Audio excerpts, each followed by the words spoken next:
Quadratic equation या quadratic polynomial दोनों के बारे में थोड़ी बात करेंगे। ठीक है,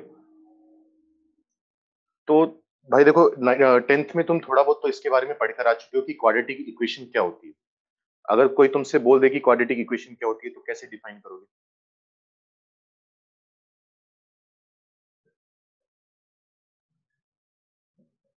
हम क्या बोलते हैं? एक ऐसी इक्वेशन जिसकी डिग्री 2 हो, नहीं 2 वेरिएबल नहीं चैतन्य, जिसकी डिग्री 2 हो। बेसिकली डिग्री का मतलब होता है हाईएस्ट पावर ऑफ x। अगर x की हाईएस्ट पावर 2 आ रही है तो ऐसी इक्वेशन को हम क्या बोलते हैं? Quadratic equation. पहले तो डेफिनेशन लिखो। एन इक्वेशन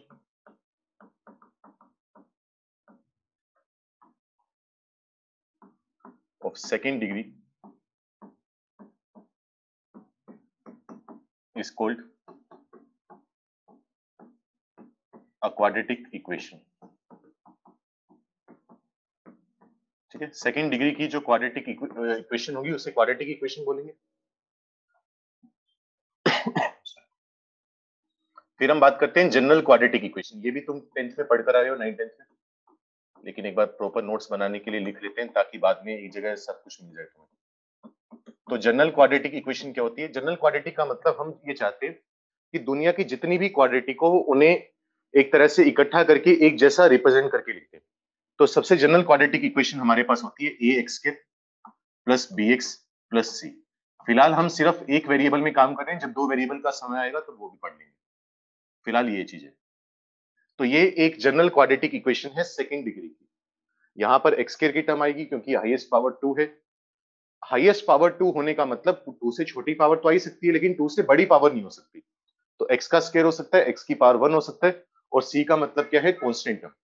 लेकिन यहां पर हमें एक कंडीशन लगानी पड़ती है कि ए जो नंबर है वो 0 के इक्वल नहीं होगा। ए 0 के इक्वल क्यों नहीं होगा? क्योंकि मान लो ए 0 के बराबर हो गया तो एक्स स्क्वायर वाली टर्म तो गायब होगी। अगर एक्स स्क्वायर वाली टर्म गायब होगी तो अब एक्स की हाईएस्ट पावर कितनी आ रही है? 1 आ रही है। तो उसको क्वाड्रेटिक बोलना गलत हो जाएगा। तो क्वाड्रेटिक होने के लिए ए का नॉन जीरो होना जरूरी है।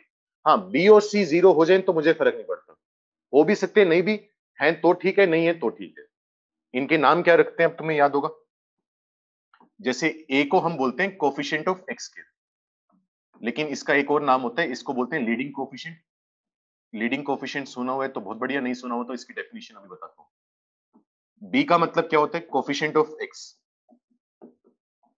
और सी को हम बोलते हैं कांस्टेंट टर्म। कांस्टेंट टर्म क्यों बोला जाता है इसे? क्योंकि सी के साथ कोई भी एक्स मल्टीप्लाई नहीं है। अब क्योंकि इसके साथ एक्स मल्टीप्लाई नहीं है तो ये टर्म एक्स पर डिपेंड नहीं करती, इसी वजह से इसको कांस्टेंट बोल दिया जाता है। अब यहां पर मैंने एक टर्म, एक नाम लिए लीडिंग कोफिशिएंट। लीडिंग कोफिशिएंट से मेरा मतलब क्या है? लीडिंग कोफिशिएंट से मतलब होता है coefficient of the highest power of x. कभी कभी मुझे ये नाम लेना पड़ेगा तो इसलिए पहली बात करें coefficient of the highest power of x. तुम्हारे पास कोई भी पॉलिनोमियल हो या कोई भी इक्वेशन हो, उसमें x की हाईएस्ट पावर का कोफिशिएंट लीडिंग कोफिशिएंट होगा। जैसे एग्जांपल लो, ये लिखना हो तो लिख लेना, वैसे कोई जरूरी नहीं है, सिर्फ समझाने के पर्पज से बता रहा हूं। मान लो ये एक इक्वेशन है, मैं तुमसे पूछ लूं इसमें लीडिंग कोफिशिएंट कितना है, क्या बोलोगे? बताओ जल्दी से। एक तो जो 2 बच्चे भाई अभी थोड़ा लेट आए हो, कोशिश किया करो टाइम से आने की, क्योंकि नुकसान तुम्हारा ही है, कोई फायदा नहीं है लेट आकर। 5 मिनट से सारी चीज बिगड़ जाती है कभी कभी।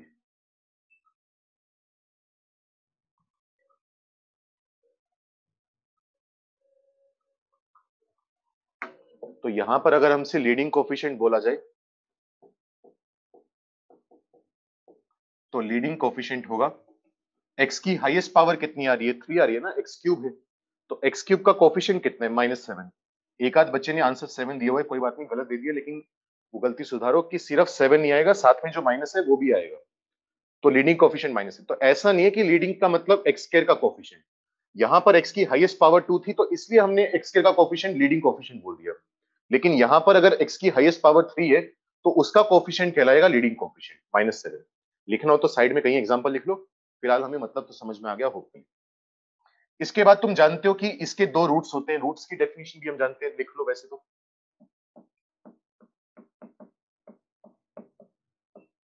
Roots of a quadratic equation, वैसे तुम सब कुछ पढ़कर आए हो ये वाली चीज, जल्दी से जल्दी जो नई चीज पढ़नी है अपने को उसके ऊपर ध्यान देते हैं। Roots of a quadratic equation, the values of X which satisfy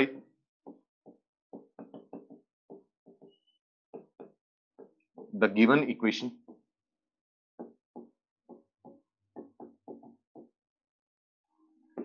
is called या are called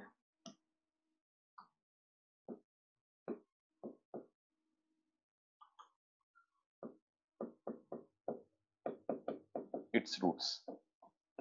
मतलब तुम जानते हो x की ऐसी वैल्यू जो इक्वेशन को सेटिस्फाई कर दे। सेटिस्फाई करने का मतलब जिसमें 3 इक्वल टू 3 आ जाए, या ऐसी x की वैल्यू जिस पर 0 इक्वल टू 0 आ जाए, उस वैल्यू को x की हम क्या बोलते हैं? रूट्स बोलते हैं। वो हम तुम पढ़ते हो कि इक्वेशन है तो उसको रूट्स बोल देते हैं, अगर पॉलिनोमियल है तो उसको जीरो का नाम दे देते हैं, कि x की वो वैल्यू जहां पर पॉलिनोमियल जीरो हो जाए वो उसका जीरो कहलाता है। वो बात तुमने पढ़ी है। नॉर्मली हम रूट्स को कैसे रिप्रेजेंट करते हैं? अल्फा और बीटा से। ये सब सिंबल्स हमने देखे होंगे। पहले वाले का नाम अल्फा है, दूसरे वाले का नाम बीटा है। ग्रीक लेटर्स हैं, जैसे A B C D E होते हैं वैसे ही ग्रीक लेटर है। जैसे पहले लेक्चर में हमने बिलोंग्स टू वाला एप्सिलॉन पढ़ा था, वो वाली काम है, वो वाला काम।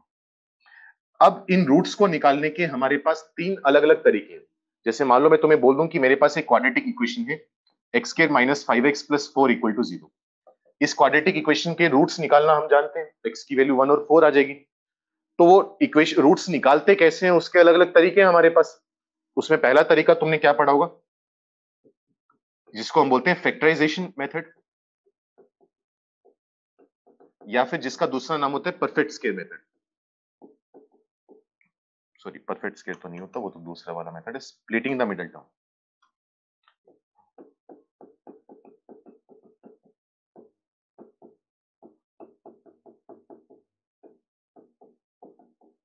पढ़ते हो ना ये चीज?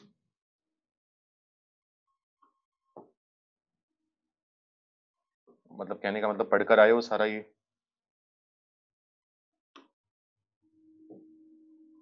जिसमें हम क्या करते थे, 5 के दो टुकड़े तोड़ देते थे, -5x को लिखते थे -x -4x, फिर उसके फैक्टर बनाते थे और वहां से x की वैल्यू निकाल लेते थे। वो कौन सा तरीका था? फैक्टराइजेशन करना या मिडल टर्म को स्प्लिट करना। इसी क्वाड्रेटिक इक्वेशन को सोल्व करने का दूसरा तरीका होता है जिसको हम बोलते हैं परफेक्ट स्क्वायर मेथड। ये नॉर्मली 10th में पढ़ा दिया जाता है, लेकिन इस बार जो सीबीएसई ने सिलेबस रिड्यूस किया था उसमें ये टॉपिक था, तो उस कारणवश कोरोना की बलि चढ़ गया था ये टॉपिक, इसलिए स्कूल में कुछ बच्चों के हो सकता है पढ़ा दिया हो, कुछ बच्चों के ना पढ़ाया हो। तो इस टॉपिक की मुझे बाद में जाकर जरूरत पड़ेगी, तो मैं जब जरूरत पड़ेगी तो बाकी तब पढ़ाऊंगा, ठीक है? फिलहाल हम इसके बारे में बात नहीं करेंगे, बस बता रहा हूँ एक परफेक्ट स्क्वायर मेथड भी होता है, जिन्होंने पढ़ा हुआ है बहुत बढ़िया। तीसरा हम जानते हैं क्वाड्रेटिक फॉर्मूला होता है, ये भी सबको याद होगा, या फिर जिसको हम बोलते हैं श्रीधर आचार्य मेथड। उसमें डी वाला डिस्क्रिमिनेंट वाली चीज बोलते हैं, और उससे किसी भी क्वाड्रेटिक इक्वेशन के रूट्स निकाल सकते हैं, क्योंकि हम क्या बोलते हैं, पहले वाला तरीका समझने में, लिखने में, करने में आसान है, मिडल टर्म स्प्लिट कर दो। लेकिन हर क्वाड्रेटिक की मिडल टर्म स्प्लिट कर पाना आसानी से उतना, मतलब उतना आसान नहीं है हर क्वाड्रेटिक के लिए। जैसे मान लो मैं तुम्हें बोल दूं कि ये वाली क्वाड्रेटिक है, इसके लिए मिडल टर्म स्प्लिट कर पाने में तुम्हें बहुत ज्यादा मेहनत करनी पड़ेगी, रूट में स्प्लिट होंगे, मतलब रूट में नंबर्स आएंगे, तो वो गैस कर पाना बहुत मुश्किल हो जाता है। तो ऐसे चीजों से निपटने के लिए, ऐसी क्वाड्रेटिक से निपटने के लिए हम क्या करते हैं, क्वाड्रेटिक फॉर्मूला की मदद लेते हैं या परफेक्ट स्क्वायर वाले की। फिलहाल क्वाड्रेटिक फॉर्मूला हमें पता है तो उसकी मदद लेंगे। तो ये जो बोर्ड पर लिखा हुआ है पूरा नोट करो, फिर आगे बात करते हैं। जल्दी से उस टॉपिक की बात करते हैं जिसके लिए टॉपिक चालू करे। ये सब कुछ तो तुम 9th 10th में पढ़कर आए हो, करो जल्दी से नोट। किसी को कुछ दिक्कत है तो पूछ लो। अभी फिर एक दो बच्चे और हैं जो अभी ऐड हुए क्लास में, भाई टाइम से आया करो, क्लास स्टार्ट हुए 12-13 मिनट हो गए हैं। किसी दिन लेट आओगे और पुराना टॉपिक नहीं चल रहा होगा, नया टॉपिक चल रहा होगा और उसकी जो मेन थ्योरी है वो निपट चुकी होगी, और फिर तुम बोलोगे कि पूरा टॉपिक या इवन पूरा हफ्ते का लेक्चर खराब हो गया। दक्ष परफेक्ट स्क्वायर, जैसा कि मैंने भाई अभी बोला, परफेक्ट स्क्वायर मेथड होता है किसी भी क्वाड्रेटिक को सोल्व करने का, सिंप्लीफाई करने का, बेसिकली उसके रूट्स निकालने का। लेकिन वो जो तरीका है वो हम बाद में पढ़ेंगे, अभी हमारा काम नहीं है। 10th में वैसे पढ़ाया जाता है, लेकिन अभी तुम्हारा सिलेबस रिड्यूस कर दिया, उस वजह से कट गया। So which gives answer more quickly, computing the square method और quadratic formula।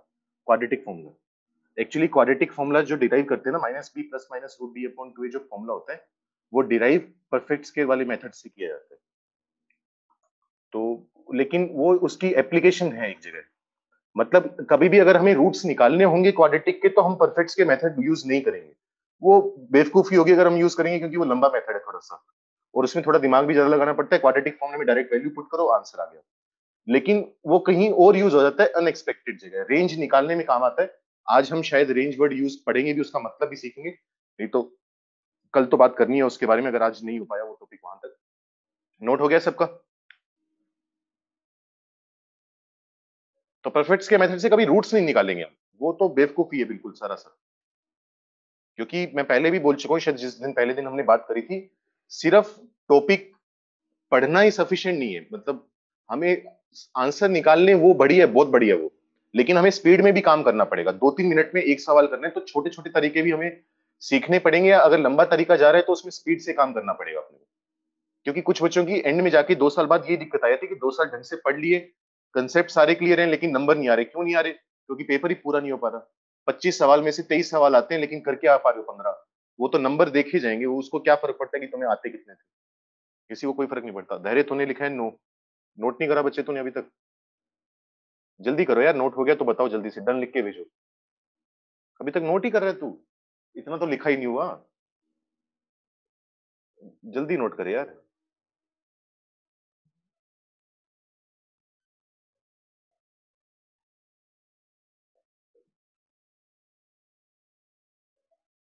चलो बढ़ते हैं, आगे बढ़ते हैं।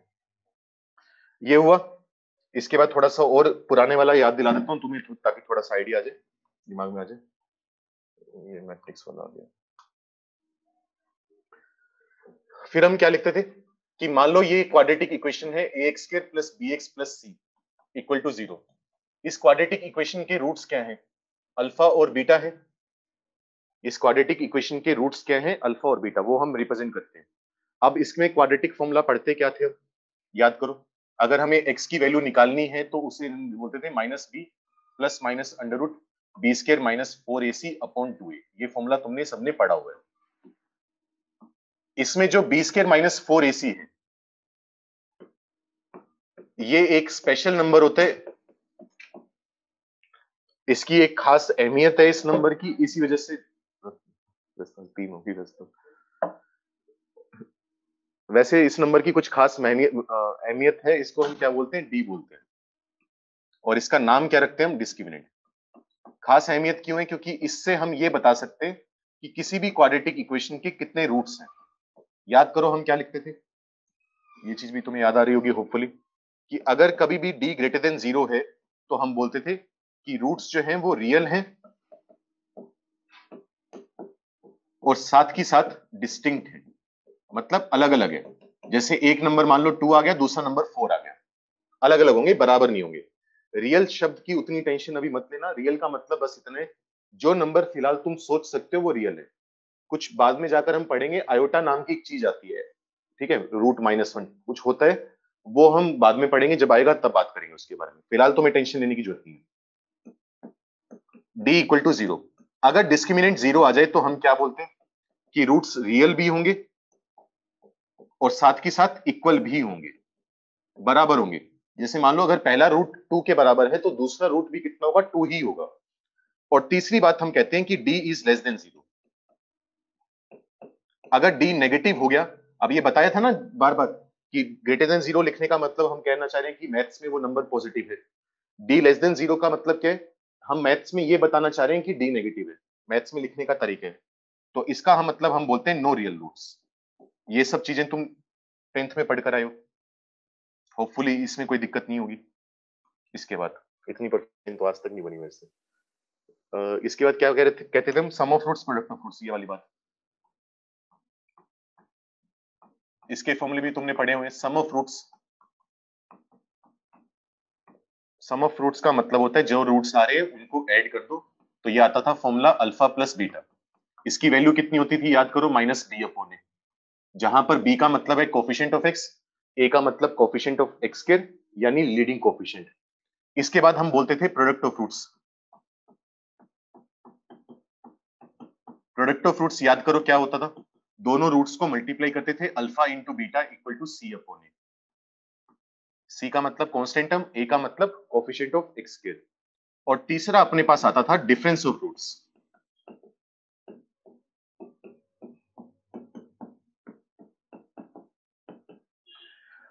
तीसरा ये हो सकता है फॉर्मूला शायद तुमने स्कूल में ना पढ़ा हो, अगर पढ़ा है तो बहुत बढ़िया, नहीं पढ़ा तो देख लो, अब देख लो। डिफरेंस ऑफ रूट्स का मतलब होगा एक रूट में से दूसरा रूट सब्ट्रैक्ट करना, कहने का मतलब अल्फा माइनस बीटा। लेकिन यहां पर एक बात होती है, जब भी हम डिफरेंस ऑफ रूट्स बताते हैं ना, तो हम एब्सोल्यूट डिफरेंस बताते हैं, ब्रैकेट में भले लिख भी लेना। एब्सोल्यूट का मतलब क्या होता है, मतलब हमें जो डिफरेंस चाहिए ना वो पॉजिटिव चाहिए। जैसे मान लो मैं कह दूं एक नंबर 2 है, एक नंबर 7 है, अगर मुझे डिफरेंस निकालना है तो मैं क्या करूंगा, 2 में से 7 माइनस कर दूंगा, या सॉरी, या 7 में से 2 माइनस कर देंगे, दोनों ही डिफरेंस है। लेकिन यहां पर यूजुअली हम क्या करते हैं, बड़े नंबर में से छोटा नंबर माइनस करते हैं ताकि डिफरेंस पॉजिटिव आ सके। अब मुझे तो नहीं पता ना अल्फा बड़ा है बीटा बड़ा है, वो तो नाम रखे हुए हैं उनके। तो किसी भी नंबर को पॉजिटिव बनाने का तरीका क्या बताया था, याद करके बताओ। मैंने क्या कहा था, अगर किसी भी नंबर को पॉजिटिव बनाना हो तो क्या कर सकते हैं। बहुत बढ़िया। क्या कर देंगे, उसके ऊपर मोड लगा देंगे, मोड लगाती अपने आप चमत्कार से ये नंबर पॉजिटिव बन गया, हमें हिलाने की कुछ करने की जरूरत नहीं है इसमें। तो इस चीज का जो फॉर्मूला निकल कर आता है, जैसे इसका फॉर्मूला ये है, इसका फॉर्मूला ये है, इसका फॉर्मूला निकल कर आता है रूट डी अपॉन ए का मोड। ये इसका फॉर्मूला है, याद रखना, अगर नहीं पढ़ा हुआ तो अब याद कर लेना। डी क्या है, वही वाला डिस्क्रिमिनेंट है, और ए क्या है, लीडिंग कोएफिशिएंट। अब मैंने यहां पर मोड क्यों लगाया, क्योंकि अगर मैं लेफ्ट वाला नंबर पॉजिटिव कर रहा हूं तो राइट वाला भी तो पॉजिटिव होना चाहिए ना। दो पॉजिटिव नंबर ही तो एक दूसरे के बराबर हो सकते हैं, एक पॉजिटिव नंबर नेगेटिव नंबर के बराबर तो आ नहीं सकता। तो इसको भी पॉजिटिव बनाने के लिए मैंने मोड लगा दिया, और ऊपर तो रूट डी है। अब याद करो, मैंने कल परसों के लेक्चर में ये भी बताया था कि किसी भी नंबर का स्क्वायर रूट हमेशा क्या होता है, पॉजिटिव। ऊपर वाला तो पॉजिटिव है ही, नीचे वाले के ऊपर मोड लगा दिया तो वो भी पॉजिटिव है। पॉजिटिव अपॉन पॉजिटिव कितना आएगा, पॉजिटिव आएगा। बस ये काम। इसके ऊपर एक आसान सा घटिया सा सवाल करके देख लो। Find the difference of roots, और डिफरेंस अगर मैं बोल रहा हूं तो कौन सा डिफरेंस बोल रहा हूं, एब्सोल्यूट डिफरेंस।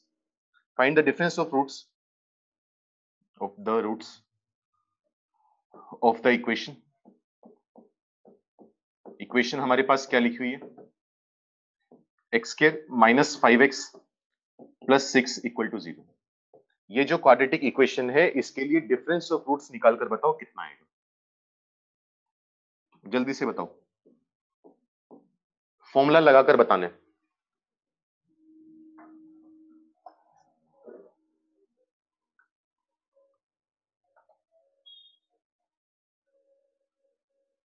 एक बच्चा है जो अभी ऐड हुआ है। भाई इस तरीके से काम नहीं चलता यार, जिस तरीके से जितना लाइटली तुम ले रहे हो। नहीं दक्ष बच्चे, ये नहीं आएगा। डिफरेंस ऑफ रूट्स निकालना है अपने को। चेक कर अपनी कैलकुलेशन।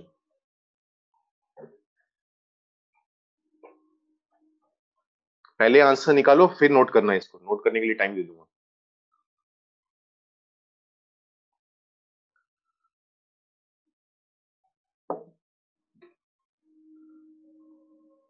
बिल्कुल सही। अल्फा माइनस बीटा का अगर हमें मोड निकालना हो तो हमने अभी क्या कहा, रूट डी।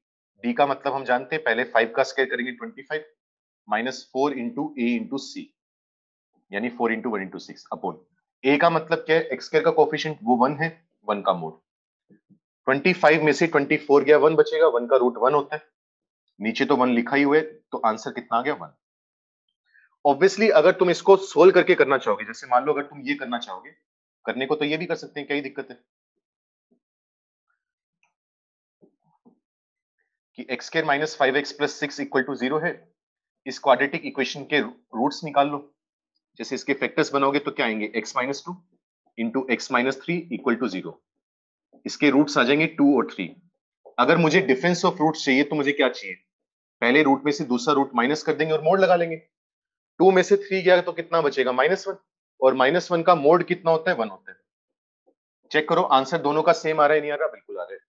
तो ये भी कर सकते हैं, ये भी कर सकते हैं, लेकिन ये यहाँ पर वहां पर आसान हो जाता है जहां पर हमें कोफिशिएंट ना दे रखे हो। कहाँ पर ढंग से यूज होगा वो अभी बात नहीं करेंगे क्योंकि उतना यूज नहीं है। बस वो ये 2 लिखे थे तो तीसरा भी लिख दिया। सवाल इसके ऊपर हम क्वाड्रेटिक इक्वेशंस जो चैप्टर आएगा उसमें ढंग से करेंगे। ठीक है? तो वो ध्यान रखना। जल्दी से नोट करो, फिर आगे बात करते हैं। Sir, if the value of root d is positive, then why we write plus minus root d in quadratic formula? क्योंकि हमें दोनों रूट चाहिए ना। अब रूट डी से वैल्यू आएगी पॉजिटिव, तो मुझे प्लस भी चाहिए था माइनस भी चाहिए था, इसी वजह से तो मुझे प्लस माइनस लगाना पड़ा ना। प्लस लगाऊंगा तो पहला रूट आएगा, माइनस लगाऊंगा तो दूसरा रूट आएगा। दोनों चीजों में कोई रिलेशन नहीं है कि डी पॉजिटिव है तब भी प्लस माइनस क्यों लगाया। वो तो दोनों साइन चाहिए तभी तो हम प्लस माइनस लगा रहे हैं, वो लाने के लिए। अगर रूट डी से ही दोनों वैल्यू आ जाती, अगर मान लो रूट डी पॉजिटिव भी होता नेगेटिव भी होता, तो मुझे प्लस माइनस लगाने की जरूरत नहीं थी। वो तो जब डिराइव करते हैं तो दिख जाता है वहां पर वो चीज।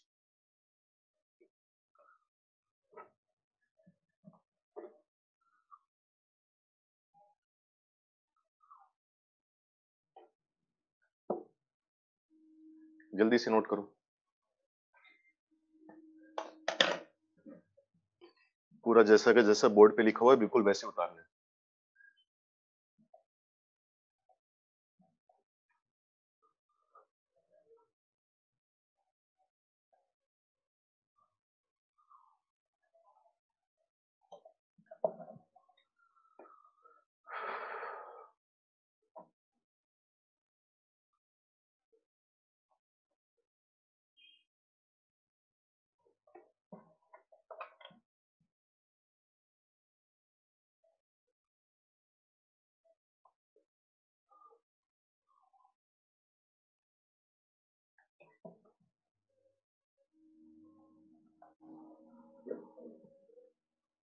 सर नो रियल रूट्स का मतलब समझ नहीं है। चैतन्य मतलब उसके रूट्स नहीं होंगे।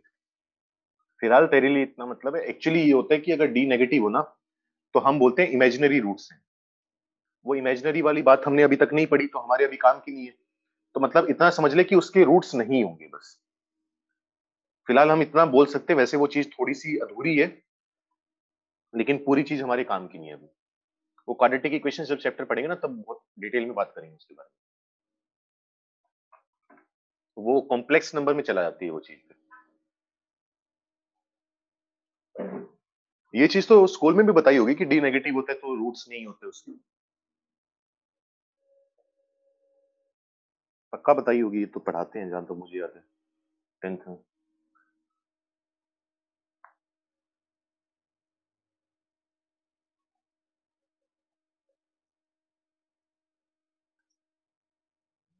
और मंडे से जैसे कि मैंने बोला अपना सेट्स चैप्टर चालू होगा जो मैथ्स का पहला चैप्टर है। रविशंकर सर की जैसे कल क्लास लगी थी, उन्होंने बेसिक मैथ्स का पढ़ाया होगा वो जो भी फिजिक्स में यूज आता है। तो उनकी रेगुलर चलती रहेंगी उनकी क्लासेस, और तुम्हारी ये चलती रहेंगी सेट्स की अलग।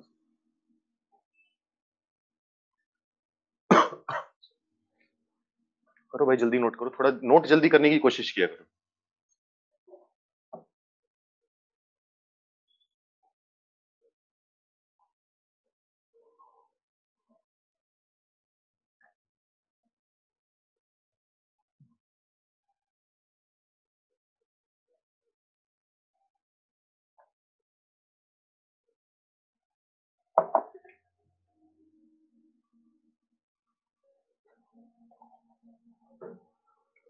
सर रोज 6:15 पे क्लास होगी, अभी तो शेड्यूल यही है तो अभी तो 6:15 पर ही होगी। हाँ मूल्य, बेसिक मैथ्स की क्लास अटेंड करनी है, बिल्कुल करनी है। क्योंकि जैसे मान लो सर पढ़ाएंगे कैलकुलस, डिफरेंशिएशन, इंटीग्रेशन। अब तुम सोचो कि मैथ्स में तो पढ़ना ही पढ़ना है, लेकिन मैथ्स में तो हम पढ़ेंगे कब जाकर, ट्वेल्थ में जाकर। मतलब आज से लगभग लगभग 1.25 साल 1.5 साल बाद। तो तब तक जब फिजिक्स में यूज होगा डिफरेंशिएशन इंटीग्रेशन तो उसका क्या करोगे। अब मान लो रवि सर पढ़ा रहे हैं तुम्हें टिग्नोमेट्री बेसिक मैथ्स वाला। अब टिग्नोमेट्री अपना चैप्टर होगा लेकिन वो होगा आज से 1.5-2 महीने के बाद। तब तक 1.5-2 महीने तो तुम्हें फिजिक्स समझ में नहीं आएगी। और तुम वो नहीं सोच सकते कि जब हो जाएगा तब जाकर पीछे जाकर देख लेंगे, वो टॉपिक ही गायब होते जाएंगे। तो बेसिक मैथ्स की वो क्लास अटेंड करनी जरूरी है। हाँ वो बात अलग है, जब मैथ्स में पढ़ेंगे तब थोड़ा और डिटेल में पढ़ेंगे तो पुरानी चीजें थोड़ी और क्लियर हो जाएंगी। जैसे अभी तो थोड़ा सा ये होता है कि फिजिक्स में थोड़ा जल्दी जल्दी बता दिया जाता है, या उतनी डिटेल में नहीं जाते या उतना प्रूफ नहीं करवाते क्योंकि उनको जरूरत ही नहीं है।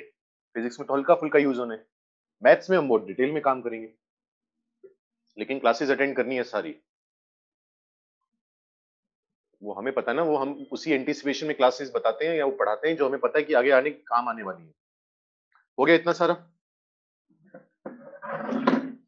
अब मैं एक स्टेटमेंट बोलूंगा, उसको समझने की कोशिश करना, मतलब शायद तुमने ना सुना हो। होता यह है कि अगर तुम दुनिया की कोई भी इक्वेशन उठा लो, इक्का दुक्का केस अलग होता है, वो उसको छोड़ो एक बार, बाकी तुम दुनिया की कोई भी इक्वेशन उठा लो, और एक्स और वाई में तो इक्वेशन उठा ही सकते हो। एक्स और वाई में तुम दुनिया की कोई भी इक्वेशन उठा लो, उसके लिए कोई ना कोई ग्राफ होगा, हर ग्राफ के लिए कोई ना कोई इक्वेशन होती है। ये बात गांठ बांध लो, 2 साल तक मैं बार बार बोलता रहूंगा। वाई और एक्स में अगर कोई इक्वेशन है, इक्का दुक्का जो एक्सेप्शन है उसके बारे में बाद में कभी बात करेंगे जब बात आएगी। तो दुनिया की कोई भी इक्वेशन है उसके लिए ग्राफ होगा, और ग्राफ के लिए इक्वेशन होगी। मतलब मैं हमेशा ये एग्जांपल से देता हूं, मानो तुमने ये ग्राफ बना दिया, इस ग्राफ की कोई ना कोई इक्वेशन है, वो हम बता सके ना बता सके वो बात अलग है। मतलब हमारे बस की है, हमें इतनी मैथ्स आती है कि हम इक्वेशन बता पाए या ना बता पाए, वो बात अलग है, लेकिन कोई ना कोई इसकी इक्वेशन होगी, जरूर होगी। जैसे मैं इसका छोटा सा एग्जांपल देता हूँ। तुमने पढ़ा हुआ है कि y इज इक्वल टू अगर 2x-4 हो, ये नोट नहीं करना, सिर्फ समझाने के लिए। याद करो, तुमने 9th-10th में ये काम किया हुआ है, टेबल बनाते थे, उसमें कुछ रोज और कॉलम्स बनाते थे, यहाँ पर लिखते थे x, यहाँ पर y, x को 0 रखा तो y -4 आया, 1 रखा तो -2 आया, 2 रखा तो 0 आया। फिर पॉइंट्स को प्लॉट करते थे कि पहला पॉइंट 0, -4 है, फिर 1, -2, 2, 0, पॉइंट्स को ज्वाइन करेंगे तो एक स्ट्रेट लाइन बनेगी।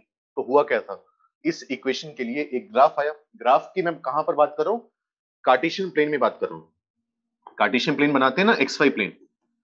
तो कोई भी एक्स और वाई में अगर इक्वेशन है तो उसके लिए ग्राफ होगा, इस ग्राफ के लिए कोई ना कोई इक्वेशन होगी। ठीक है। और ये भी मैं एग्जांपल हमेशा देता हूँ, बीटेक में जब जाओगे ना, इंजीनियरिंग करने जाओगे, तो उसमें फर्स्ट सेकंड सेमेस्टर में ऐसे से ग्राफ पढ़ाए जाते हैं। ये होता है स्पाइरल, इसके लिए भी कोई ग्राफ इक्वेशन होती है, वो तुम पढ़ोगे क्या होती है। एक ग्राफ ये होता है, इसको बोलते हैं पेटल कर्व।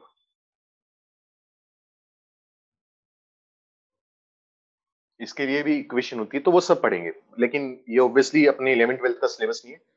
लेकिन 11th-12th में हम ये भी पढ़ेंगे, सर्कल होता है, सर्कल की एक इक्वेशन होती है, इसको बोलते हैं पैराबोला, इसकी एक इक्वेशन होती है। ये होता है हाइपरबोला, इसकी एक इक्वेशन होती है। एलिप्स वर्ड तुमने जरूर सुना होगा, पक्की बात है। 10th में फिजिक्स में पढ़ते हैं कि जो अर्थ की ट्रेजेक्टरी है, मतलब अर्थ जो ऑर्बिट बनाती है सन के अराउंड, जो रोटेट करती है, वो जो ऑर्बिट है वो एलिप्टिकल है, ना कि सर्कुलर है। एलिप्टिकल एक ट्रेजेक्टरी में, ट्रेजेक्टरी का मतलब तुम जानते होगे कि जो पाथ वो ट्रेस कर रही है, वो पाथ जो है वो एलिप्टिकल है, उसकी इक्वेशन पढ़ते हैं हम। तो कुछ स्टैंडर्ड इक्वेशंस हैं, कुछ स्टैंडर्ड कर्व्स हैं, उनकी हम इक्वेशन पढ़ते हैं, और कुछ इक्वेशंस के ग्राफ बनाते हैं। तो ये चीज हमेशा याद रखना। जैसे तुम 9th-10th में ट्रिग्नोमेट्री पढ़कर आए हो, साइन एक्स होता है ना, साइन एक्स के, एक्स में एक नंबर है, अगर तुम इसको वाई के इक्वल रख दोगे ना, तो इसका भी एक ग्राफ होता है। इसका ग्राफ देखने में ऐसा होता है, एक वेव सी बनती है। ये चीज कैसे बनती है, क्या बनती है, वो बात की बात है। y इक्वल टू 10x है, तो ये भी क्या है, x और y में एक इक्वेशन है, टेन थीटा वाला। इसका ग्राफ बनाते हैं तो ऐसा सा बनता है, सांप से बनते हैं। ठीक है, तो ये सब चीजें हम पढ़नी है। तो अब हम वही पढ़ना चाह रहे हैं, अभी तक तो पुराने वाली चीजें चल रही थी, अब हम पढ़ना चाह रहे हैं कि अगर कोई भी एक क्वाड्रेटिक पॉलिनोमियल है या क्वाड्रेटिक इक्वेशन है एक्स और वाई में, तो उसका ग्राफ देखने में कैसा होगा, वो बात पढ़ना चाह रहे हैं हम। तो ये बनाने की कोई जरूरत नहीं है, लिखो, हेडिंग डालो टॉपिक की, graph of a quadratic polynomial.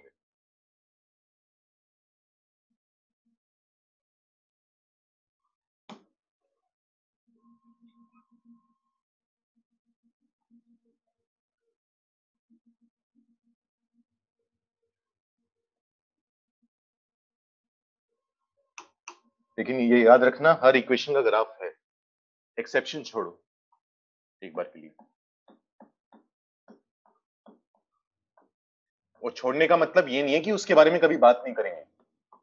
जब हम इतनी मैथ्स पढ़ जाएंगे कि हमें वो चीजें समझ में आनी चालू हो जाएंगी, तब धीरे धीरे उनकी भी बातें करेंगे, जो मैं कह रहा हूँ कि ये छोड़ दो वो छोड़ दो, कि आयोटा छोड़ो, नॉन रियल नंबर क्या होता है, वो चैप्टर्स हैं उनके ऊपर बेसिकली। तो वहां पर बहुत डिटेल में बात करनी है, और अभी आने वाले 2-3 महीने में उनका कुछ काम नहीं है, इसलिए अभी के लिए छोड़ रहे हैं, बाद में तो करेंगे जो करेंगे। Graph of a quadratic polynomial. अब जो इक्वेशन होनी चाहिए वो दो वेरिएबल में होनी चाहिए, एक्स और वाई दोनों में होगी, तभी हम उसको प्लॉट कर पाएंगे। तो हम किसका ग्राफ बनाना चाह रहे हैं? अभी मैंने क्या कहा, क्वाड्रेटिक पॉलिनोमियल या क्वाड्रेटिक इक्वेशन कैसी होती है, ax square plus bx plus c। लेकिन सिर्फ इसका ग्राफ तो बना नहीं सकते ना, सिर्फ x के लिए। तो हम क्या करते हैं, इस पूरी चीज को y के बराबर कर देते हैं। तो अब x और y में एक इक्वेशन है, और वो कैसी इक्वेशन है, क्वाड्रेटिक इक्वेशन है। x में क्वाड्रेटिक है, y में नहीं है। अब इसका ग्राफ देखना चाहते हैं कि अगर इसको प्लॉट किया जाए तो इसका मतलब क्या होगा। तो असल में करते क्या है, तो मैं छोटा सा एग्जांपल देकर समझाता हूं मैं। मान लो y equal to X square है, या पहले लिखो एक्स स्क्वायर। ये बताओ इसको क्वाड्रेटिक पॉलिनोमियल कहना सही है गलत है? हाँ, वेंसडे और सैटरडे को है दिव्यांश, तो उसी टाइम लगेगी, उसी के अकॉर्डिंग लगेगी। ये बताओ इसको क्वाड्रेटिक बोलना गलत है सही है? बिल्कुल सही है, क्या दिक्कत है? एक्स की हाईएस्ट पावर 2 आ रही है। अगर एक्स नहीं आ रहा या सी नहीं आ रहा तो मुझे क्या मतलब है, एक्स की टर्म या कांस्टेंट टर्म नहीं है तो क्वाड्रेटिक तो है ना। अब मुझे इसका ग्राफ बनाना है, तो मैं इसको किसकी इक्वल रख दूंगा, वाई की इक्वल। सही बात है, बिल्कुल। अब जैसा काम तुमने स्ट्रेट लाइन के लिए किया था वैसा ही काम यहां पर करते हैं। मान लो मैंने एक्स की वैल्यू 0 रखी है, तो 0 का स्क्वायर यानी वाई की वैल्यू 0। एक्स की वैल्यू 1 रखेंगे तो वाई की वैल्यू कितनी आएगी, 1 आएगी। एक्स की वैल्यू 2 रखेंगे तो वाई की वैल्यू 2 आएगी, 2 का स्क्वायर 4 आएगी बेसिकली। अगर मैं x की वैल्यू 3 रखूंगा तो y की वैल्यू कितनी आएगी, 9। कुछ और पॉइंट्स रख के देख लेते हैं। x की वैल्यू -1 रखेंगे तो y की वैल्यू कितनी आएगी, -1। x की वैल्यू -2 रखेंगे तो y की वैल्यू आएगी 4। यहाँ पर +1 आएगा, सॉरी। ये पॉइंट्स आते जाएंगे, ऐसे कितने पॉइंट्स निकाल सकते हैं हम, इनफाइनाइट। क्योंकि मैंने 0 के बाद जस्ट बाद 1 पुट कर दिया। 0 और 1 से बीच में भी तो काफी वैल्यू पुट कर सकते हैं ना। x की वैल्यू 0.1, 0.2, 0.3 पुट करते जाओ, हर बार y की वैल्यू आती जाएगी। हर बार x, y नाम का एक पॉइंट आता जाएगा। अब मैं क्या करूंगा, उन सभी पॉइंट्स को एक्स वाई प्लेन में प्लॉट कर दूंगा। जैसे पहला पॉइंट क्या है, 0,0। दूसरा पॉइंट है 1,1, वो यहां कहीं होगा। तीसरा पॉइंट है 2,4, वो यहां कहीं होगा। फिर आएगा 3,9, वो यहां कहीं होगा। ऐसी बाकी पॉइंट्स प्लॉट कर दिए। तो अभी तो काफी रफ स्केच बनेगा, थोड़े और पॉइंट्स बनेंगे तो थोड़ा और एक्यूरेट होता जाएगा। तो पॉइंट्स प्लॉट करते जाओ, ग्राफ हल्का हल्का धीरे धीरे तैयार होता जाएगा। तो जब इन सभी पॉइंट्स को ज्वाइन किया जाएगा तो इसका जो ग्राफ बनता है वो इस टाइप का बनता है, स्ट्रेट लाइन ना बनकर ये बनता है इस टाइप का ग्राफ, एक कटोरे जैसा देखने में लगता है। और ये काफी अच्छा ग्राफ है, हमारे लिए काफी काम आता है।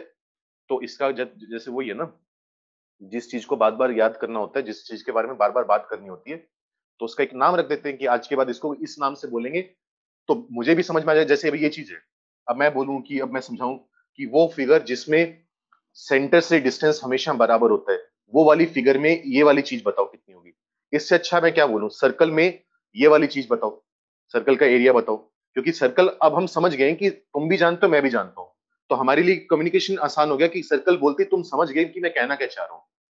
वैसे ही इस फिगर के बारे में बात करने के लिए इसका एक अलग से नाम रखा हुआ है, और वो नाम है parabola.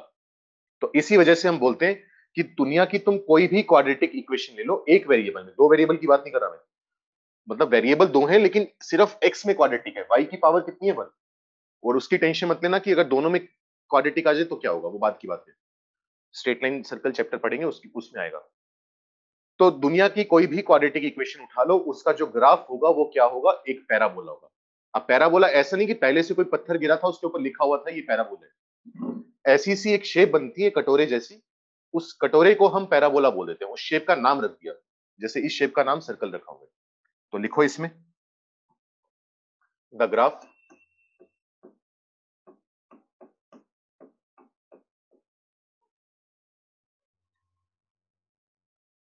Of a quadratic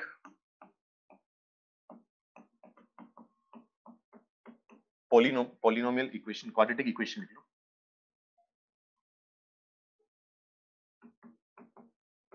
The graph of a quadratic equation of the form, किस इक्वेशन के बारे में बात कर रहे हैं हम, जो ये लिखी हुई है, of the form y is equal to A X square plus B X plus C is always a parabola. इसकी जो शेप बनेगी वो हमेशा एक पैराबोला आएगी, और वो देखने में इस टाइप का होगा। इतनी बात पल्ले पड़ी, पहले तो ये बताओ इतना समझ में आया जो अब तक कहानी बताई है?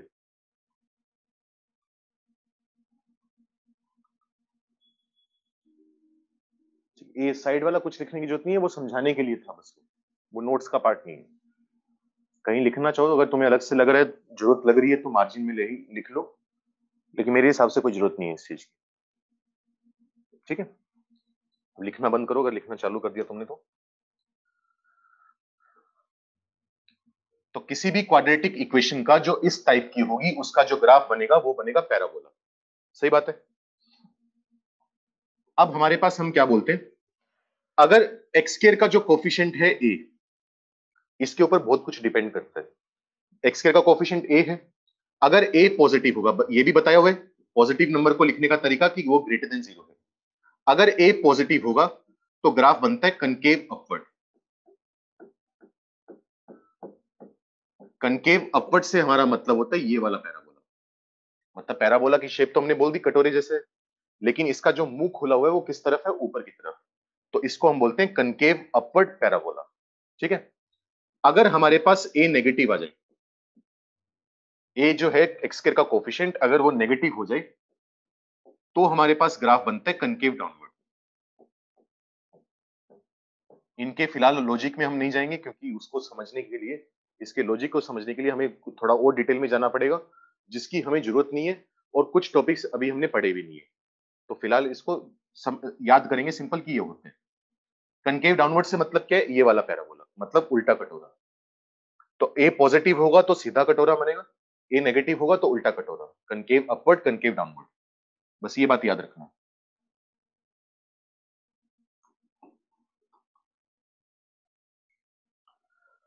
इतनी बात हुई हमारी, इसके बाद कुछ और बातें समझो।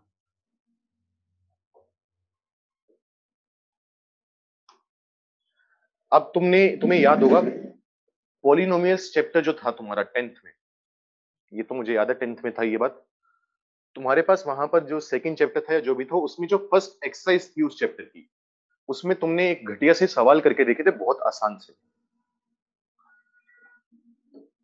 कि किसी पॉलिनोमियल का ग्राफ अगर ये है तो इसके नंबर ऑफ रूट्स बताओ कितने आएंगे। करे थे ये सवाल, बताओ चलो इसके कितने रूट्स आएंगे, इस पॉलिनोमियल के कितने रूट्स हैं, ये चीज तुमने करी थी, सबने करी होगी पक्की बात है ये। सर पैराबोला कैसे पड़ा इसका नाम, पैराबोला बस रख दिया, नाम रखना था, कुछ ना कुछ रखना था, जिसने रखा था उसने कुछ रख दिया होगा वैसे। बहुत बढ़िया, लगभग सबका आंसर सही है। दिव्यांश बच्चे तेरा गलत है बस थोड़ा सा, थोड़ा क्या मतलब गलत है, तूने गलत काउंट कर लिया। हम कहते थे कि कोई भी ग्राफ एक्स एक्सिस को जितनी बार कट करेगा उतने ही उसके रूट्स आएंगे। कितनी जगह कट कर रहे हैं, 1 2 3 4 और 5। ये जो ग्राफ है ये एक्स एक्सिस को 5 जगह कट कर रहे हैं, तो 5 इसके रूट्स होंगे। असल में ये होता है कि एटलीस्ट 5 होते हैं, लेकिन फिलहाल 5 मान लो, तो इसके 5 रूट है, ये सबने करा था। Number of points where the graph cuts the X axis, बिल्कुल यही बात करते हैं। ठीक है, ये चीज तुम्हें याद है। लॉजिक क्या था इसके पीछे, कोई लॉजिक एक्सप्लेन करेगा इसका? मैं भूल गया, मुझे बताओ क्या था इसका लॉजिक, क्यों करते थे ये काम? स्कूल वालों ने बताया था बस, या करवा दिया इस तरीके से होता है कुछ कुछ? क्या बताया था स्कूल वालों ने, बताओ, मेरा डाउट है, क्लियर करो। क्यों करते हैं ये काम कि एक्स एक्सिस को कट करा तो वो उसका रूट हो गया? इसके लिए एक्सप्लेन ना करना चाहो तो क्वाड्रेटिक के लिए कर दो, मुझे बस ये चाहिए कि तुम्हें लॉजिक पता है या नहीं पता। नहीं बताया, मुझे बताना पड़ेगा फिर। सुनो, होता ये एग्जांपल के लिए समझा रहा हूं, नोट मत करना। सोच के देखो, अगर सपोज करो मैंने ये क्वाड्रेटिक ले लिया, मान लो y is equal to X square minus 5x+4। सही बात है, इसके रूट्स निकाल सकते हो, जल्दी से निकालकर इसके रूट्स बताओ। एक्स स्क्वायर माइनस 5x+4 जो क्वाड्रेटिक है, इसके जल्दी से रूट्स बताओ क्या आएंगे। बिल्कुल सही है हर्षित, बाकी लोग भी बताओ जल्दी से फैक्टराइजेशन करके, या क्वाड्रेटिक फॉर्मूला जो तुम्हें प्रेफरेबल लगे। सही है सब है। लावण्य, लावण्य पता नहीं, लड़की है तो लावण्य, नहीं तो लावण्य। सही है सही है। अभीर सही है, तनिषा सही है। सबको निकालने आते हैं, इसके रूट्स क्या है, 1 और 4। अब मुझे एक बात बताओ, मैंने वही काम करना चालू करा, वही मेहनत मेहनत वाला काम। अगर मैं x को 0 रखूंगा तो y कितना आएगा? 0 का स्क्वायर 0 होता है, -5 इंटू 0 0, प्लस 4 करेंगे तो 4 आएगा। x को 0 रखने से 4 आया। अगर मैं x की वैल्यू 1 रखूंगा तो y की वैल्यू कितनी आएगी? पता है ना मुझे 0 आएगी, क्योंकि 1 इसका रूट है। 1 पुट करके भी देख लो, 1 -5 -4 प्लस 4 करेंगे तो 0 आना ही पड़ेगा ना उसको, क्योंकि अगर x इक्वल टू 1 इसका रूट है तो उसका मतलब ये है कि उस रूट पर क्वाड्रेटिक की वैल्यू 0 आएगी, y इक्वल टू 0 आएगा, वो अपने आप आएगा। उसी तरीके से मान लो तुमने x की वैल्यू 2 रखी, y की वैल्यू कितनी आएगी? 2 का स्क्वायर 4, 4 और 4 8, ये आ जाएगा माइनस का 2। x की वैल्यू अगर तुम 3 रखोगे तो ये आएगा 9, 9 में से 15 या माइनस का 6 प्लस 4 करोगे तो माइनस का 2। x की वैल्यू 4 रखोगे तो y कितना आएगा? 0 आएगा। दोबारा रख के भी देख लो भले, क्योंकि 4 इसका रूट है तो 0 आना ही चाहिए। अब तुम क्या करोगे, इन सभी पॉइंट्स को प्लॉट करोगे। पहला पॉइंट आएगा 0,4, यहां कहीं आएगा। फिर पॉइंट आएगा 1,0, फिर पॉइंट आएगा 3,-2, 2,-2, 3,-2, और ये वाला पॉइंट 4। तो जब पैराबोला बनाओगे तो वो पैराबोला कुछ ऐसा बनेगा ना। मैंने शेप तो बताई दी, पैराबोला बनेगा, क्वाड्रेटिक है। तो ये पैराबोला एक्स एक्सिस को कहां पर काट कर जा रहा है? इन दो पॉइंट्स पर काट के जा रहा है। इस पॉइंट पर एक्स कोऑर्डिनेट 1 है, वाई कोऑर्डिनेट 0 है, 1,0। जो ये वाला पॉइंट है, इस पर एक्स कोऑर्डिनेट 4 है और वाई कोऑर्डिनेट 0 है। कितना आएगा? 4,0। यही तो बात है। तो जहां जहां पर, जैसे सपोज करो, मैं इसको इन जनरल बात करता हूं, जैसे मान लो ये ग्राफ है, इस वाले ग्राफ ने हमारी एक्स एक्सिस को 7,0 पॉइंट पर कट करा। कोई भी क्वाड्रेटिक लिखने की जरूरत नहीं है, कंसेप्ट समझना है। तो हमारे वाले ग्राफ ने एक्स एक्सिस को 7,0 पर कट करा। बाय डिफॉल्ट अगर कोई पॉइंट एक्स एक्सिस पर लाइक कर रहा है तो उसका वाई कोऑर्डिनेट तो 0 होगा ही होगा ना, ये बात तो तय है। तभी वो एक्स एक्सिस पर आ सकते हैं। पूरी एक्स एक्सिस पर वाई कोऑर्डिनेट 0 होते हैं। वाई कोऑर्डिनेट 0 होने का मतलब क्या हुआ? ये वाली क्वाड्रेटिक 0 होगी, क्योंकि दोनों बराबर है। ऐसे अगर ये क्वाड्रेटिक 0 हो रही है तो जहां पर क्वाड्रेटिक 0 होती है वही तो उसका रूट होता है ना, डेफिनेशन यही है रूट की। तो जहां पर क्वाड्रेटिक 0 हो रही है, कहां पर क्वाड्रेटिक 0 होगी? फिर इसका मतलब 7 पर। इसका मतलब मैं कह सकता हूं कि 7 जो है उस क्वाड्रेटिक का, जो भी क्वाड्रेटिक का ये ग्राफ है, 7 उसका रूट होगा। तो यहीं से हम बोल देते हैं कि जहां जहां ग्राफ एक्स एक्सिस को कट करेगा वहां वहां इसके रूट्स आएंगे, उतने रूट्स आएंगे। और साथ ही साथ इसका उल्टा भी सही है, मतलब जहां पर रूट आएंगे वहां पर कट करेगा। मैं स्टेटमेंट दोबारा बोल रहा हूं, इसको लिखूंगा भी, पहले समझने की कोशिश करो। मैं ये कह रहा हूं कि जहां पर हमारा ग्राफ एक्स एक्सिस को कट करेगा, वो वहां पर जो एक्स की वैल्यू आ रही है वो उस इक्वेशन का रूट होगी, क्योंकि वहां पर वाई 0 आ रहा है। वाई 0 आने का मतलब इक्वेशन 0 हो रही है। इक्वेशन 0 होने का मतलब वो उसका रूट कहलाएगा। और इसका उल्टा क्या होगा कि अगर किसी इक्वेशन के रूट्स 1 और 4 हैं तो हमारा ग्राफ एक्स एक्सिस को 1 पर और 4 पर कट करके जाएगा। जहां पर रूट्स हैं वहां पर एक्स एक्सिस को कट करेगा, जहां एक्स एक्सिस को कट कर रहे हैं वहां पर रूट्स आएंगे। दोनों कन्वर्स एक ट्रू है, एक ही चीज को बता रहे हैं। ये बात पल्ले पड़ी, पहले तो ये बताओ। सर ये समझ नहीं आया कि इक्वेशन 0 होने पर रूट क्यों बोला। बच्चे, क्वाड्रेटिक के रूट का मतलब यही होता है ना, जहां पर क्वाड्रेटिक 0 है वहां पर उसका रूट है। ये जो 1 निकालते हैं वो कैसे निकालते हैं? इसको इक्वल टू 0 करके तो निकालते हैं ना। यहाँ पर जो रूट्स निकाल रहे हैं वो ऐसी एक्स की वैल्यू है जहां पर वाई 0 है, क्वाड्रेटिक 0 है। रूट का मतलब यही होता है, डेफिनेशन यही है। तो ये सिर्फ एग्जांपल देने के लिए था, अब इस चीज को लिखो। और ये बात ऐसा नहीं है कि सिर्फ क्वाड्रेटिक के लिए सही है। जैसे मैं एक छोटा सा एग्जांपल देता हूं तुम्हें, इसको तो कतई नहीं लिखना क्योंकि काफी टाइम बाद जाकर बात करनी है इसके बारे में। जैसे मान लो ये एक क्यूबिक इक्वेशन है, X cube minus 6 x² plus 11x minus 6 equal to Y. Y इधर लिख लो, इधर लिख लो, एक ही बात है। जब तुम इसके रूट्स निकालते हो ना तो इसके रूट्स आते हैं 1 2 3। तो असल में इसका जो ग्राफ बनता है ना वो ऐसा बनता है, जैसे क्वाड्रेटिक का पैराबोला बनता है, क्यूबिक का ग्राफ ऐसा बनता है। ये वाला पॉइंट होता है 1, ये वाला पॉइंट होता है 2, ये वाला पॉइंट होता है 3। तो जहां जहां इसके रूट्स आ रहे हैं 1 2 3, वहां वहां हमारा ग्राफ एक्स एक्सिस को कट करके जाएगा। क्वाड्रेटिक हो, क्यूबिक हो, बाई क्वाड्रेटिक हो, क्विंटिक हो, कितने भी डिग्री की इक्वेशन हो, जहां रूट्स आएंगे वहां पर ग्राफ एक्स एक्सिस को कट करेगा। तो ये बात गांठ बांध लो, ऐसा नहीं कि सिर्फ आज यूज हो रही है, कल यूज हो रही है। पूरे 2 साल में कहीं पर भी कभी भी यूज हो सकती है। ठीक है, लिखो।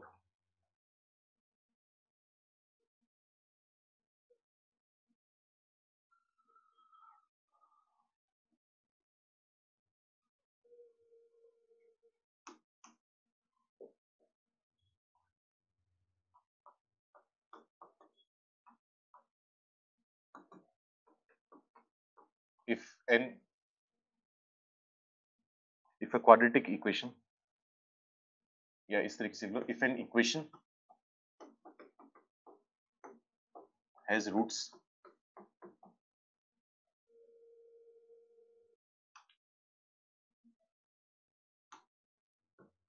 if the roots of an equation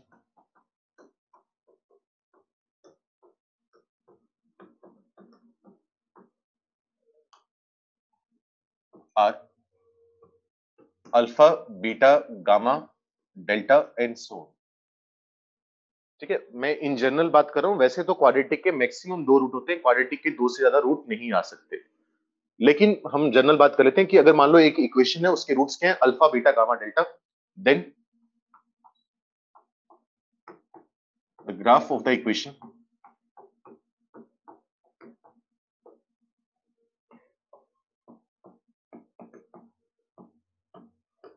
will cut the X axis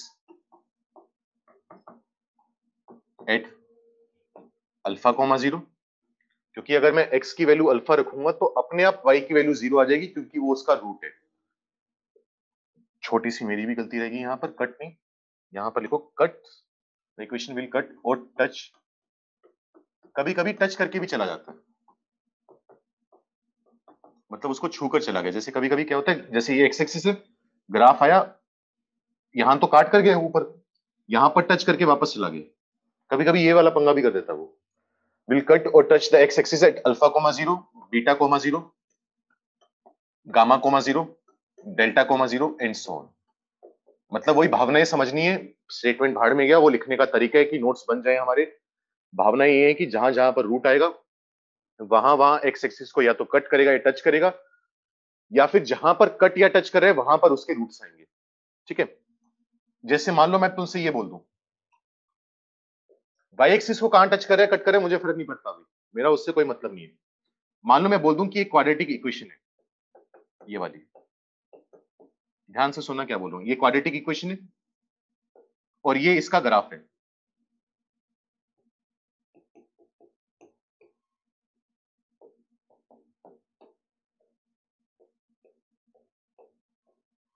इस क्वाड्रेटिक इक्वेशन का ग्राफ, ये क्वाड्रेटिक इक्वेशन मुझे दे नहीं रखी, मैं इस ग्राफ को देखकर क्वाड्रेटिक इक्वेशन के रूट्स बता सकता हूं क्या आएंगे? जल्दी से बताओ अगर बता सकते हैं तो, इस क्वाड्रेटिक इक्वेशन के रूट्स क्या हैं?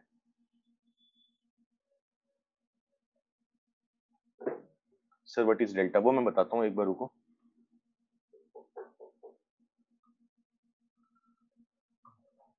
बहुत बढ़िया, चैतन्य नहीं बचे, वही गलती, मैं वही सिखाने की कोशिश कर रहा हूं। हमारा पैराबोला वाई एक्सिस को जहां पर कट कर रहे हैं, मुझे फर्क नहीं पड़ता, भाड़ में गया वो पॉइंट, मुझे कोई मतलब नहीं है, क्योंकि वाई एक्सिस को कट करने का मतलब एक्स को 0 रखना।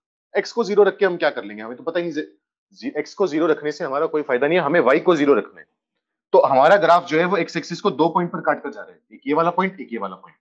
यहां पर एक्स की वैल्यू क्या है, -1, और यहां पर एक्स की वैल्यू 3। मतलब मैं दावे से कह सकता हूं कि इस क्वाड्रेटिक के 2 रूट है, उनमें से एक -1 है और दूसरा 3 है। वाई एक्सिस को जहां पर कट करा वो फालतू में वैसे ही दिए हुए, मेरे दूर दूर तक काम का नहीं है। उससे भी एक आसान चीज, एक अच्छी चीज बता सकते हैं, अभी काम का नहीं है। और जिसने डेल्टा पूछा था, ये कुछ ग्रीक लेटर्स होते हैं, मैं लिख देता हूं, ये हो गया बस इतना समझाने का। कुछ ग्रीक लेटर्स हैं जो हम बार बार मैथ्स में यूज करते हैं, जैसे जैसे आते जाएंगे बताता जाऊंगा। जैसे ये होता है सिंबल अल्फा, जिसने नहीं सुन रखा, सुना हुआ है, बहुत बढ़िया। ये होता है बी की तरह होता है, इसको बोलते हैं बीटा, पर लाइन थोड़ी आगे बढ़ा रखी होती है। मतलब जैसे इंग्लिश लैंग्वेज के लेटर्स हैं A B C D E, वैसे ही ग्रीक लैंग्वेज के लेटर्स हैं अल्फा बीटा गामा। इस सिंबल को बोला जाता है गामा, इस सिंबल को बोला जाता है डेल्टा। डेल्टा जो है उसका ये सिंबल भी होता है, इसको भी डेल्टा बोलते हैं, इसको भी डेल्टा बोलते हैं, दोनों को डेल्टा बोलते हैं। ये एक सिंबल होता है, इसको बोलते हैं फाई, इसके बारे में मैं पहले भी बात कर चुका हूं। फाई किसको रिप्रेजेंट करता है normally? Null set empty set, बताया था याद हो तो। अगर कभी एक्स की वैल्यू ना आ रही हो तो उसे हम फाई बोल देते हैं। इसका नाम क्या होता है? इसका नाम होता है एप्सिलॉन। इसका नाम एप्सिलॉन है और ये रिप्रेजेंट क्या करता है? Belongs to. और कौन से होते हैं? इसको बोलते हैं लैम्डा। मेरे हिसाब से नाम में बी आता है, बी साइलेंट होता है, बाकी क्या पता ना आता हो, स्पेलिंग पे मत जाना। और क्या होता है?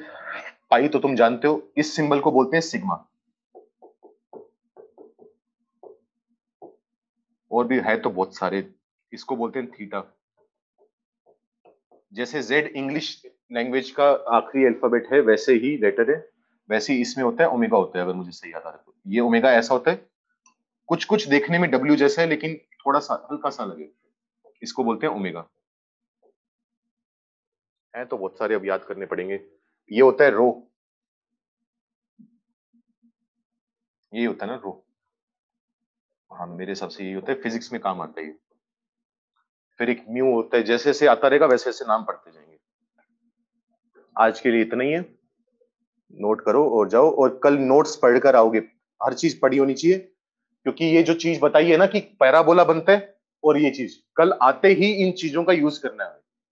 जब तक हमें ये नहीं समझ में आ रखी होंगी, ये याद नहीं होंगी, तब तक कल वाला गायब है, समझ में नहीं आएगा क्या हो गया। तो पढ़कर आना नोट्स सारे।